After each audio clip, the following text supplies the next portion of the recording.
ما كان محمد أبا أحد من رجالكم ولكن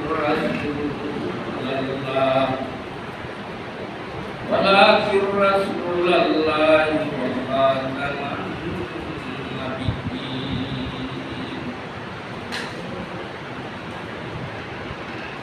وقال تعالى في موضع آخر: لقد كان لكم في رسول الله أسوة حسنة. اللهم صل على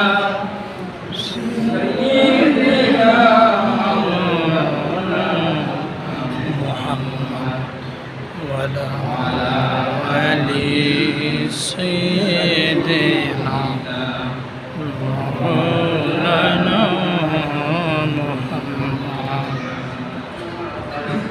اللهم صل على سيدنا مولانا محمد وعلى آل سيدنا مولانا محمد.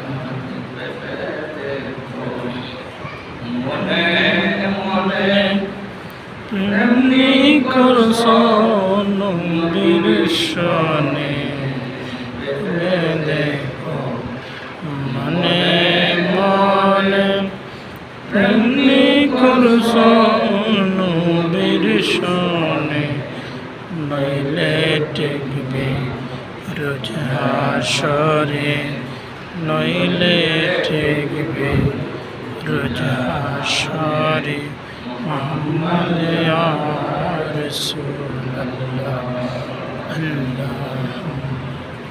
صلوا على صدر العامين مصطفى ما جاء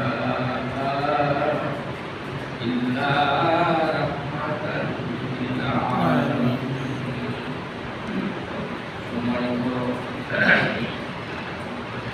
kemudian Rasulullah kepada dua saudara yang mengaku kepada Mohon Rabbul Izzat wal Jalal dikabari লাখো শুকর যিনি আমাদেরকে প্রতিদিন শুক্রবারের মতো দুরাকাত নামাজ আদায় করার দৃষ্টিকোণকে বের করে তার পবিত্র করে এনে কোরআনে কারিম থেকে কথা শোনার এবং আমল করার তৌফিক দান করে দিয়েছেন সেই দলিলের দরবারে আলহামদুলিল্লাহ। আমরা আজকে রবিউল আউয়াল মাসের ২ মাসব্যাপী বিভিন্ন মসজিদে মিলাদুল নবী এবং সিরাতুন নবী এই দুই আলোচিত বিষয় হিসাবে আলোচনা করতে সারা বাংলাদেশে বাইতুল মুকাররম মসজিদ থেকে শুরু করে প্রত্যেক মসজিদে আপনার এইভাবে আপনার করা হচ্ছে কেন? একমাত্র আমরা যারা রসুলের পাগল, আমাদের উম্মতের কান্ডারি, শাফাতের কান্ডারি, তিনি যার শাফাত ছাড়া আমরা কেউই পারবো না। এই নবী রসুল পারবে না। নবী রসুলরা বলবে ইয়া নাফসি ইয়া নাফসি ইয়া নাফসি। একমাত্র আমাদের হাবিব মুহাম্মদ রাসূলুল্লাহ সাল্লাল্লাহু আলাইহি ওয়াসাল্লাম তিনি একমাত্র বলবেন ইয়া উম্মতি ইয়া উম্মতি। সেই দৃষ্টিকোণে যারা রাসূলের প্রতি সামান্যতম ভালোবাসা মহব্বত আছে তারা আপনার এই মাসে আল্লাহ রসুলের উপরে একটু আলোচনা করে থাকেন। বিগত সময়ে আপনার বিভিন্ন ভাবে আল্লাহ রসুলের সিরাত পালন হয়েছে। যেমন আপনার পত্র পত্রিকায় বা বিভিন্ন প্রচার মিডিয়াতে উল্লেখ করা হয়েছে যে ইরাকের রাজধানী বাগদাদে আপনার রাসূলের সিরাতের উপর আলোচনা করবে এরকমভাবে ওই সময়ে যারা বড় বড় মহাত্মের আলিম ছিলেন, জবরদস্ত আলিম ছিলেন, উলামা বুজুর্গ ছিলেন, আল্লাহর প্রিয় বান্দারা যারা ছিলেন, তারা আপনার রাসূলের সিরাতের উপর আলোচনা করছিল এক বছর। এক রবিউল আউয়ালে শুরু করছে, আরেক রবিউল আউয়ালে আপনার শেষ করছে। ওই সময়ে ওনারা বলছে যে মক্কার জীবনী শেষ হয়েছে, মদিনার জীবনী তারা হাত দিয়ে পড়ে না। রাসূলের জীবনটা কিরকমভাবে সাজানো হয়েছে, আমরা অনেকেই অনেক কিছু জানি, অনেকেই অনেক কিছু রাসূলের সম্পর্কে আমরা অভিজ্ঞ বা অনেক কিছু জানি। তো আমি আজকে ওনার জীবনটাকে আমরা সিরাত মাহফিলের মধ্যে একটু ওনার জন্ম, কিশোরকাল, জন্ম থেকে শৈশবকাল, তারপরে কিশোর, তারপরে আপনার মক্কার জিন্দিগি, মক্কার রাসূলের মুক্তি জীবনী, তারপরে মাদানী জীবনী। এই বিশেষ করে এই তিনটা ভাগে বিভিন্ন মসজিদে রাসূলের উপর সিরাত পালন করা হয়ে থাকে। আমাদের আল্লাহ পাকের হুকুমে 12 রবিউল আউয়ালকে সোমবার দিন, ঈদের সামনে সোমবার আসতেছে, তিনি সরকারি ছুটিও থাকবেন। আমরা এই সোমবার দিন বা এই মাসব্যাপী, এমনকি আমাদের সারা বছর ব্যাপী রাসূলের উপর সিরাতের আলোচনা করার কোনো বিধি নিষেধ নেই। যখন আপনার এই কোনো বিধি নিষেধ নাই, যে কোনো সময় রাসূলের উপর আলোচনা আপনারা করতে পারবেন। আর রাসূলের উপর আলোচনা করার জন্য আপনি যে আলোচনা করবেন, ছোট থেকে ছোট একটা আলোচনা করবেন। এই আলোচনাকে যদি আল্লাহ পাক রাসূল আপনার জীবনের সাথে আল্লাহ রাসূলের জীবনী মিলে যায়, আল্লাহ তাআলা কবুল করেন, এই আলোচনা একদিনের আলোচনা থেকে আল্লাহ তাআলা আপনার এই জীবনের সমস্ত মাফ করে দিবেন। আমার একটু কম হতেছে, আজকে আমি একটু জ্বর, দুদিন ধরে একটু জ্বর, বাবার ডাক্তার মারা যেতে। আলহামদুলিল্লাহ, আসল যার কাম তার হিসাবে আমি যে কত বছর যাবো যাই না, কেউ কেউ ওই মধ্যে এবার আমার ধরাই কোরআন কেউ বলতে পারে, কারণ কেউ কি ধরে কাজ করি না, কারণ এই কাজ করতে আমি কাজ করতে পারতাম না। আচ্ছা, যাই হোক, আমরা বলতেছিলাম আমার জীবনে যে কোনো একদিনে রাসূলের প্রতি এমন ভালোবাসা হয়েছে, আমার চোখ থেকে পানি বেরিয়ে আসছে। রাসূলের একটা কাহিনী শুনিয়া, রাসূলের জীবনী শুনিয়া, ৬৩ বছরের জীবনী শুনিয়া আমার চোখ থেকে কি বেরিয়েছে, চোখের পানি বেরিয়েছে। এই পানিটা আমার জন্য জাহান্নামের আগুন হারাম হয়ে যেতে পারে, এই পানির জন্য আমার জাহান্নামের আগুন হারাম হতে পারে।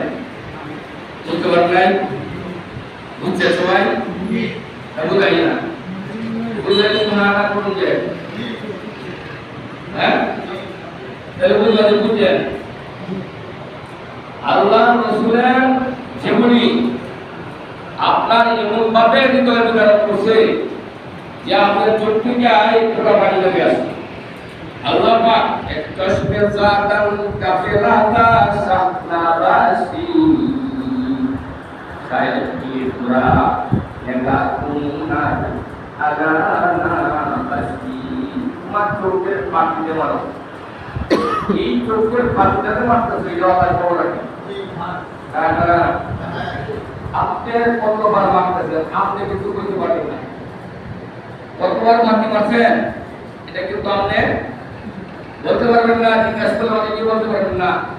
আজকে মেডিকেল সায়েন্স আপনার চোখের মধ্যে এমন কিছু তার, এমন কিছু রড দিচ্ছে, ওরা বলতেছে কয়েক হাজার বার আপনার ডেলি বাতি মারতেছেন, উড়াইতেছেন, কিন্তু এটা আপনি ইচ্ছা করে মারতেছেন না, একবারও অনিচ্ছাকৃতভাবে হইতেছে। এটাই চোখের বাতি মারার কারণে এই যে আপনার গাড়ি যখন চলে উঠে ওর চলার সময় কারেন্ট সৃষ্টি হয়। আপনার চোখের পাতি যখন মারা হয় তখন আপনার যে লেন্স চোখের মধ্যে দেওয়া, এই লেন্সের আল্লাহ তাআলা এটার মধ্যে নিয়ামত পারে। আপনি কি একবার ইচ্ছে করছেন যে আমি আজকে আমার লেন্সটা বেশি বাড়িয়ে দাও, এই জন্য ইচ্ছে করে আপনি বারবার এই মারটা দেন করছেন? কোনোদিন কি বলেন? কোনোদিনই করি নাই। খেলা দিছে যা আল্লাহ। আর কি আমাদের আল্লাহ যে দিচ্ছে, দয়া করে দিচ্ছে না? দয়া করে দিচ্ছে। অতএব আপনার শুকরিয়া কোন দিকে আদায় করবেন? আল্লাহ রাসূলের চোখের পানি একটু আপনি ফেলে দিলেন রাসূলের সিরাতের সময়ের মধ্যে। আল্লাহ রাব্বুল আলামিন আপনার এই চোখের পানি উসিলা করে আপনার যে কোনো উসিলা আল্লাহ পাক আপনার গুনাহ পারেন না? আমরা আল্লাহ পাকের দরবারে এই কামনাই করি। আর এটা সিরাতের মাস, সিরাতের মাসে মহিল ভাই একটু কথা বললাম। সিরাতের মাসে আমাদের মসজিদে অনেকেই আসে, এই মসজিদে কিন্তু আলোচনা করতে। তখন মহিল ভাইয়ের কাছে গেলে সিরাতের নবীর উপরে আলোচনা করবে, কি কাজা দিব না? উনি যদি বাতাসে যাই বলতো অন্তত ওনার বলবো যে আমি নবীর আলোচনা করি না। এখন এই বিগত সরকারের পিরিয়ডে 3 বার আমি থানায় আমার খবর দিয়েছি, 3 বার পজিশনে 3 বার খবর দেওয়া বলছে যে আপনি শাকবাড়ি মসজিদের প্রতি বা দেওয়ানবাড়ি মসজিদের প্রতি বলছি আপনার নাম জরুরি ইসলাম, আমি বলছি কত বছর যাবত আছেন? 1 বছর যাবত আপনি এখানে নামাজ পড়ার আমাদের কোনো আপত্তি নেই, কিন্তু দেখেন পরিবেশ বুঝে আহ্বান করবেন আর সরকারের বিরুদ্ধে কিছু বলবেন না। আপনারা সম্মানী লোক, আমরা আপনারা সম্মানের জায়গা থাকছি, কিন্তু যদি সরকারের বিরুদ্ধে বলেন আমার কিন্তু কিশোরের যে দায়িত্ব দেওয়া হয়েছে সরকারের দায়িত্ব আমার। কোন মসজিদে যদি কোন ধরনের পাবলিকের উস্কানি দেন, পাবলিক কোন ধরনের মিছিল করে, এটা তো দায়ী কিন্তু আজকে তো আপনার মন্ত্রী আইছেন, তখন কিন্তু আপনার বাসাতে তৈরি আনবেন। ওই বিষয়টা 3 বারই এরকম হয়েছে। ওই ব্যাপারে কিন্তু মনে আলোচনা করছি। এখন এই মাস যেহেতু সিরাতের মাস, অনেক কালে আমরা আসতে পারে এই মসজিদে শাকবাড়ি মসজিদে পুরানা মসজিদ, বহুদিনের পুরানা মসজিদ, এখানে একটা সিরাত মাহফিল আমরা করি। ওই ভাইকে আমি অনুরোধ করবো, যারা কোন খেলার লোক এটা তো আমরা জানি না, কোনো বললো কোন খেলার লোক দূরে যায়। আর যদি আমার মসজিদের মধ্যে সে বলতো কোন উস্কানিমূলক বক্তব্য দেওয়া, এটা কিন্তু মহিন বাইরে ডাকবো না, এই আমারই গেল। আর যদি আমি ছাড়িয়ে দিই তাহলে এটা লাইভ হয়ে যাবে।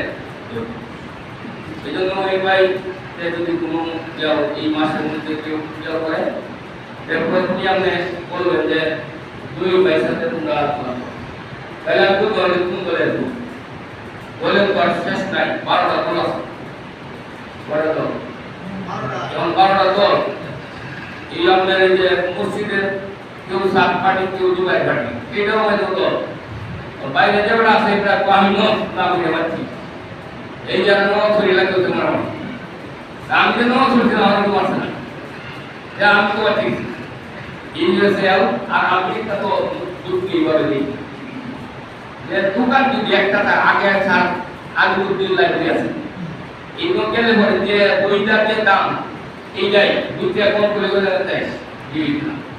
এমন আবার আলিমুদ্দিও চা খাওয়ায়, আবার মিষ্টি খাওয়ায়, আর আমার সেটা হয় আমরা যদি বই নোয়াই খাওয়াই তোমার বেশি হওয়ার কারণে।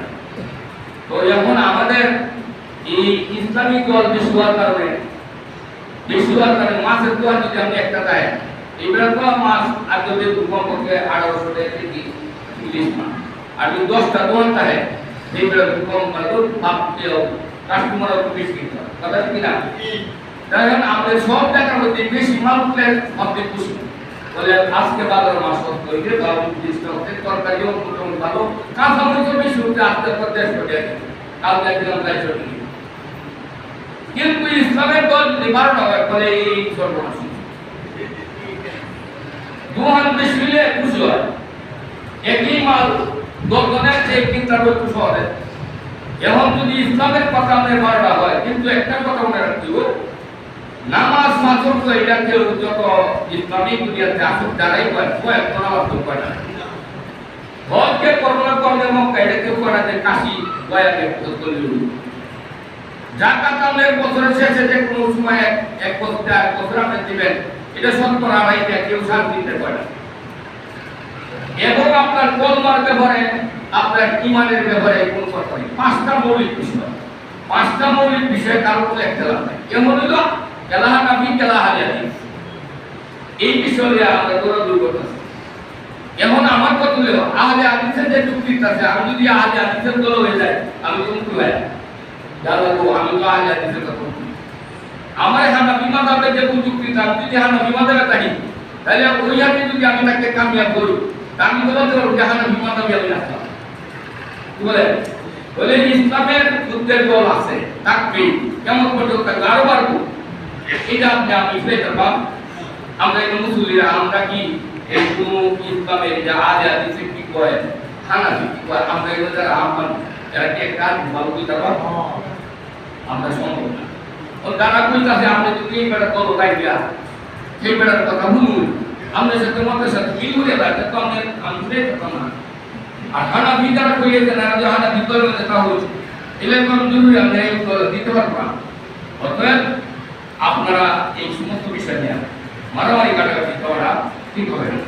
একটা মানুষ আজকে মাছ ধরা বলে একটা পার্টি করে, কি পার্টি? সাত পার্টি। এবং কিছু আলেম ওলামারা করে তবলিগের একটা পার্টি। আমার কথা হলো যে যে পার্টি তারা লোকরা তো নামাজও কাট করে, নামাজের দরকার করে, যে লোকটা নামাজ পড়তো এই লোকটা তো সিল্লাতে নামাজ পড়তেছে, ওটা এলে নামাজ পড়লে আমার কম সবাই রসুলের উম্মত। এই রসুলের উম্মত এই পার্টির জন্য তুমি যেতে দাঁড়াও আর আমার জন্য তুমি যেতে দাঁড়াও, সবাই রসুলের উম্মত। এটা দিয়ে যারা এরকম বাড়াবাড়ি করতে এইটা পক্ষে আমি না, কারণ ফেতনার পক্ষে আমি না। ফেতনা আমি পছন্দ করি না। আল ফিতনা তো আশা করি না করবো, ফেতনা হলো আমরা কতদের ঠিক করবো। অতএব আমরা এই মসজিদে আজকে আমার কাছে মনে আছে, হ্যাঁ আমার কাছে বলেছি মুমিনের কাছে তারপর কি মই পাই কি দিতে দাও তো যে মাতৃত্ব থেকে আসা বড় কাজ করে আমরা আপনারা কোন ধরনের রাজনৈতিক আলোচনা করবেন না। আমি আজকে কাল কিনেছে আমার মাতৃত্ব আসলাম, আজকে আবার পরিমা এটা টাঙ্গাইয়া পরিমা দেবরা এই গায়ে গায়ে আমি থাকবো না। তবে কোনো এগুলো আমাদের যে আত্মার কুমার কালকে কলেজের পরীক্ষা যাই হোক এই মানে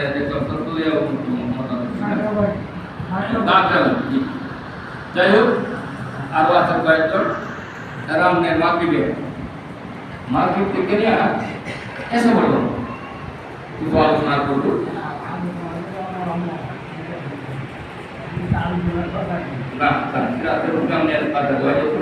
যদি আপনারা যারা থাকেন, যদি তারা কোনো অন্য ধরনের আলোচনা করে আর যদি আমি বলতেছি আমরাও করবেন এটা সমস্যা।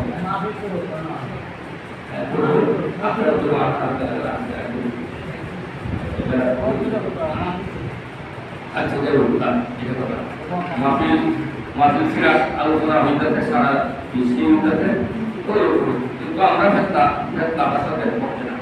আচ্ছা যাই হোক আমি বলছিলাম আল্লাহ রসুলের জন্ম থেকে 10 বছর বলে কেউ বলে আপনার আর একটু বলছে এটার পর শৈশবকাল। এই শৈশবকালের মধ্যে অনেক ঘটনা আমরা জানি, এইগুলি কিন্তু আমাদের একটাও পালনীয় না, সব হলো আলোচনা করা যায়। কিন্তু এই ঘটনা শৈশবকালের কোন ঘটনা আমরা কেউ আলোচনা করি না। ওনার নবুয়তের পরে যে ঘটনাগুলি ওনার সেইগুলি আমরা কি পালনীয় অনুকরণীয় অনুসরণ এগুলি আমরা করি। রাসূলের জীবদ্দশায় শত শত অলৌকিক ঘটনা, একদম জন্ম থেকে নেওয়া শৈশবকাল থেকে কৈশোরকাল, কৈশোর থেকে আপনার যৌবনকাল, তারপর নবুয়ত, টোটাল জীবনী, তারপরে মাদানী জীবনী, অনেক বড় আলোচনা। এর মধ্যে মৃত্যুর আগ পর্যন্ত ওনার জীবনে অনেক মর্যাদা, অনেক আপনার এই যে অলৌকিক ঘটনা ঘটেছে। এর মধ্যে আমি আজকে আপনাদের সামনে সংক্ষিপ্ত হবে একটা ঘটনা বলে শেষ করবো। অনেক ঘটনা আছে। একদা রাসূলের বয়স যখন 9 বছর, 9 বছর এই বয়সে তখন আপনার আরবের মধ্যে বৃষ্টি বন্ধ হয়ে গেছে। বছরের বয়স কেউ বলে 3 বছর, কেউ বলে আরো বেশি কম, যে বৃষ্টি হয় না। আর মক্কা যদি বৃষ্টি না হয় তাহলে পাথর ছাড়া তার কিছু নাই, শুধু আগুন আর আগুন। ইতিপূর্বেও তারা মক্কার যারা সরকার ছিল, এই সময়ের মধ্যে নবীজির বয়স যখন 9 বছর, এই বয়সের মধ্যে মক্কার 32টা গোত্র বড় বড় 32টা গোত্রের 32 জন প্রধানী নেতা একত্রিত করেছে। ওরা আবু তালেবের কাছে আইছে। আবু তালেব হলো কুরাইশ বংশের নেতা। আবু তালেব কুরাইশ বংশের নেতা। আবু তালেবের কাছে আসলো যে আমাদের কেমন তো দুর্যোগ অবস্থা, আমার ভুল হয়েছে, বাচ্চারা পানির জন্য হাতকার হয়েছে, আমরাও পানির জন্য পানি কোথাও নাই। আমাদের বাচ্চারা কি করতো, পানির যখন অভাব হইত তখন কিন্তু এরা কি করতো, কোনো প্রাণী জবাই করতো। জবাই করার বড় পাত্রের মধ্যে রক্ত জবাই করতো, রক্তের মধ্যে বা হাত ডুবাই দিত, হাত ডুবাই দেওয়ার শপথ করতো, হে আল্লাহ, হে রাব্বি কাবা, হে কাবার মালিক, আমরা তোমার উপরওয়ালার নামে শপথ করছি, এই প্রাণীর রক্তের মধ্যে হাত থেকে আমরা শপথ করছি। কি শপথ করছি? যে আমরা আর তোমার সাথে কোনো জুলুম করব না, আর আমাদেরকে বাচ্চা, বৃদ্ধ মা, বৃদ্ধ বাবা, আমাদের সন্তানেরা পানির জন্য হাত কাটার মধ্যে উঠে এমনকি আমরা পানি পাচ্ছি না। এই শপথ করিয়া আপনার আল্লাহর কাছে করিয়া করতে পারতেন না। তাই এরা মিটিং করলো। মিটিং করে সবাই বললো আবু তালেবের ঘটনা দিলেন, কথা তো ভালো। এইবার কেউ কোনো কেউ দুম্বা, কেউ কোনো অন্য প্রাণী জবাই করলো। জবাই করিয়া আপনার বড় পাত্রের মধ্যে পানি, এই রক্ত জমা করলো, রক্তের মধ্যে হাত দুইটা হাতি ডুবাইয়া দিল, ডুবাইয়া দিয়ে শপথ করলো, হে রাব্বি কাবা, হে কাবার মালিক, আমরা এই রক্তের মধ্যে হাত থেকে শপথ করছি আর তোমার বিরুদ্ধে কোনো কিছু করবো না, তুমি বৃষ্টি দাও। এই কথা স্বীকার করলো 32 গোত্রের 32 জন নেতা গেল আবু তালেবের সাথে নবী মুহাম্মদ রাসূলুল্লাহ সাল্লাল্লাহু আলাইহি ওয়াসাল্লাম। তিনি বলেন, চাচা আমাকে নিয়ে যাও। বলল, তুমি তো আমরা যাইতেছি প্রত্যেক গোত্রের বড় বড় মুরব্বী, ছোট বাচ্চারা গেলাম না, তোমাকে নেওয়া যাবে না। বলে, চাচা আমি তোমরা যেখানে থাকবা আমি সেখানে থাকবো না, আমি থাকবো ধরে গেলাতে। ঠিক আছে। আবু তালেবের বিবি বলল, ঠিক আছে মুহাম্মদ তো তোমার ছেলের মতো, অতএব তুমি নিয়ে যাও। নিয়ে গেলেন। আর মুহাম্মদ তখন আবু তালেবের সঙ্গে গেলেন। বড় বড় নেতারা চোখ পূজা বের করে বড় বড় ছুটতে লাগাইলেন। আমরা অনেক সময় বাচ্চারা ফুল করাই না, ফুলটা করাইলে বাচ্চারা পাবে না। মুহাম্মদের দিকে এরকম চোখ বড় বড় চোখকে তাকাইলেন। তো মুহাম্মদ সাল্লাল্লাহু আলাইহি ওয়াসাল্লাম চোখ করাইয়া আবু তালেব বিষয়টা লক্ষ্য করে, বাবা তুমি যাও, পিছনে যাবা, তুমি পিছনে যাও, পিছনে গিয়ে বসে রইল। এইবার সকলেই রক্ত মাখা হাত নিয়ে কাবা করে চতুরের দিকে দেওয়ালের মধ্যে এইভাবে ধরলেন। ধরার পরে সকালবেলা ধরলেন, আপনার দুপুর হলো, আসর হলো, মাগরিব হলো, এশা হলো, সারা রাত্র গেল, ফজর হইল, আবারও পরের দিন আপনার চাকচিক্য অবস্থায় সূর্য উদয় হইল। এই দিকটা সকলে রক্তের মানে ঘামে সমস্ত শরীর উঠে গেছে, পানি টকটক করে পড়তেছে, মাথার ঘাম করতেছে। এই অবস্থায় আপনার বৃষ্টির কোনো পাত্তাই নাই। আর কান্নাকাটি শুরু করছে যে, হে রাব্বি কাবা, আমরা তো তোমার নামেই শপথ করছি, আমাদের একটু বৃষ্টি দাও, আমরা বাচ্চাগুলি যদি একটু নিরাপদে থাকি, কোনো কাজ হইব না। তারপরে আবার নবীজি এই গেলেন আবু তালেবের কাছে। যাওয়ার পরে আবু তালেব আবার বলে, বাবা তুমি আবার আসছো, তুমি যাও, এইবার আমি অন্য কোনো কাজে আসছি না। আপনি যে কামছেন আমার গায়ের জামা দিয়ে আপনার গামটা বুঝতে দেওয়ার জন্য আসছি। এই কথা শোনার পরে আবু তালেব ওনাকে একটু চুমা দিলেন, মহব্বত বেশি করলেন যে আমার বাতিদা আমার গায়ের গাম, তার গায়ের জামা দিয়ে গাম বুঝতেছে, এই জন্য একটু মহব্বত তার বেশি হইল। এইবার ওই মক্কার সর্দাররা বলল যে, আবু তালেব তুমি আর একটা তামসা শুরু করছো, ছোট্ট বাচ্চারা একজন। আবার বললো, বাবা একটু দূরে যাও। এইবার সারাদিন আপনার তারা রক্ত বা কাঁপতে দেওয়ালের মধ্যে কোনো বৃষ্টির কোনো পাত্তা নাই। নবীজি আবার আগে বললেন যে আমি যদি একটা কথা বলি আপনারা রাখবেন আপনাদের কর্তৃত্বটা, যে আমি আল্লাহর কাছে দোয়া করবাম বৃষ্টি হবো। এই কথা ওই 32 জনের মধ্যে আরেকজনে শুনছি, শুনলে কয়েকটা বানিয়ে আয় সবাই তো দেখে কি তুমি কি প্রকার আমরা কি বই বানি যাতে হাহাকার করতে বলে আমি শুনছি আবু তালেবের বাতিদা মুহাম্মদ ফিরফিরায়া আবু তালেবের কানে কানে বলতেছে আমি বললেই বানিয়ে আইব। এইটা মানে ওনা বললেই যে বানিয়ে আমরা একটু সুযোগ দিই। মুহাম্মদ সাল্লাল্লাহু আলাইহি বললেন, এরা বললেন কে মুহাম্মদ তুমি কথা বলছো? কি বলছো? আবু তালেব তোমার বাতিদা এই কথা বলছে বা জি বলছে? তাহলে তোমার বাতিদারা বলো করতো। তখন বাতিদা বললেন আপনারা যখন দোয়া করছেন তখন আমি কই আসলাম বলে আপনার তো কি করে তুমি তো দিলাম করে এখন আমি তো করবাম আপনারা তো থাকবেন তোমরা তোমার সাথে তো না কারণ না আমি থাকলাম সামনে আপনারা থাকবেন পিছনে। নেতাদের মধ্যে কিন্তু কথাবার্তা শুরু হইল। এই মোহাম্মদ যে কথা বলছে আজকেই 9 বছরের বাচ্চার কাছে আমরা মুক্তা দিব আর ইমামের সামনে বলে যে তাই ইমাম সেই ইমামে কইতে হতে পারে না।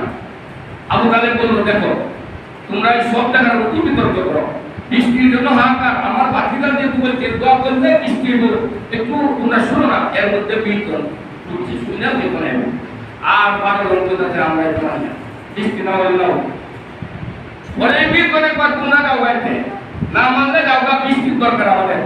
পরে এরা বলল যে আবু তালেব তোমার বাতিদার শেষ পর্যন্ত আমরা মুক্তা দেওয়া নেই ফেলবো। এইটা ছিল রাসূলের জীবনের 9 বছরের একটা অলৌকিক ঘটনা। তখন এরা সবাই বল ভিতরে গেছে রাসূল আল্লাহর কাবা ঘরের সামনে মুনতাজামের কাছে দাঁড়ায়া আল্লাহর কাছে চেহারা মোবারকটা কুরবান করলো, করিয়া দোয়া করলো। ইস্তিহার চতুর্দিক দিয়া এরকম ঘুরতেছে সকলেই দেখে কয় যে মুহাম্মদের কথা তো বাস্তব, মুহাম্মদ তোমাকে মানি, তুমি তাড়াতাড়ি দোয়া করো। এবার আর কুরবান করে 3 বার উনাকে আর কুরবান করার পরে এমন ভাবে বৃষ্টি হইল বলা হইল এর আগে এত পরিমাণ বৃষ্টি আর এত বৃষ্টি হইল। আল্লাহ তাআলা বলেন আমার নবীকে সময়ে সময়ে আমি কিছু অলৌকিক ঘটনা আমি দিছি যেগুলি ওনার জীবনের একটা অংশ বুঝে না। এই জন্য ভাই এক কথা বলা হলো কেমন নবীর উম্মত আমরা, যে নবীর জন্য যে নবীর এত কারিশমা এত মুজিজা এত আপনার অলৌকিক ঘটনা এরকম আছে কয়েকজন নবীর, তবে উনার মতো না। আরো কয়েকজন নবীর আছে অলৌকিক ঘটনা আর বাকিরা খুব কম। এই নবীর উম্মত আমরা, আমরা দামি না, আমরা কি দামি না? এই নবীর উম্মত। আল্লাহ রাসূল বলেন আমি মুহাম্মদুর রাসূলুল্লাহ কাবাবাসী তোমরা সাক্ষী থাকো হে আরবের সরদাররা তোমরা সাক্ষী থাকো আমি মুহাম্মদুর রাসূলুল্লাহ যতক্ষণ পর্যন্ত জান্নাতের বারিন্দায় প্রবেশ না করব তোমরা কেউ জান্নাত পেতে পারবে না। আবু জাহেল আবু লাহাব এরা কুফার সাহেব উবাইদের রবিয়া এরা সবাই স্লোগান দিল মুহাম্মদ আর তোমার এই জান্নাতের দয়া দিও না, এই জান্নাতে আমরা যাব না, তোমার জান্নাতে আমরা যাব না। দেখেন যারা সরাসরি না হতে চাইতো না এরা কবে জান্নাতটাই সব দিয়ে জাহান্নামী এই ইতিহাস। এই জন্য আমরা যে নবীকে মানি আমরা কিন্তু আবু জাহেলের বলে থাকবো না, আমরা নবীর বলেই থাকবো। অতএব আমরা রসুলের সামনে তোমাদের পয়সা রসুলের একটা আমরা ইয়ে করবো খাস হলো থাকাই যদি আরেকটার গায়ে বুঝে করলে তো আমার কি লাভ তো নাই, সেটা বদনাম করে তোমার লাভ নাই। আমি নবীর সামনে একটু দুরূদ করি মনে করি সাল্লাল্লাহু আলাইহি ওয়াসাল্লাম সিরাতের পাক সাল্লাল্লাহু আলাইহি আল্লাহুম্মা সাল্লি আলা এরকম ভাবে আমরা কয়েকটা দুরূদ করি তাতে করে যদি আমার ভাই একটা সাকাইতাছে হ্যাঁ যদি আমার অনুকরণ করে এই লোকটা মনে মনে কি করে যে কুসুম কি মুহাম্মদ সাল্লাল্লাহু আলাইহি ওয়াসাল্লাম দুরূদ করে আমরা করতে পারে না। তো ওই যে আপনার কোনো শরীর কবুল হইল কিনা এটা সত্য আছে, কিন্তু আপনার কাছে শুনিয়া ওই বাড়িতে দুরূদ করলো আপনার আল্লাহ কবুল করবে সত্য।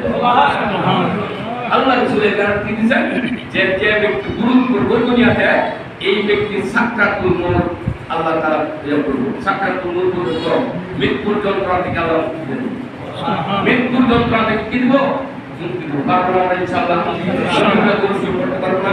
সবাই বলবো প্রার্থনা। সবাই দোয়া করি। সবাই বলবো ইনশাআল্লাহ। এই সময় ভাই দরুদ শরীফ পড়ুন।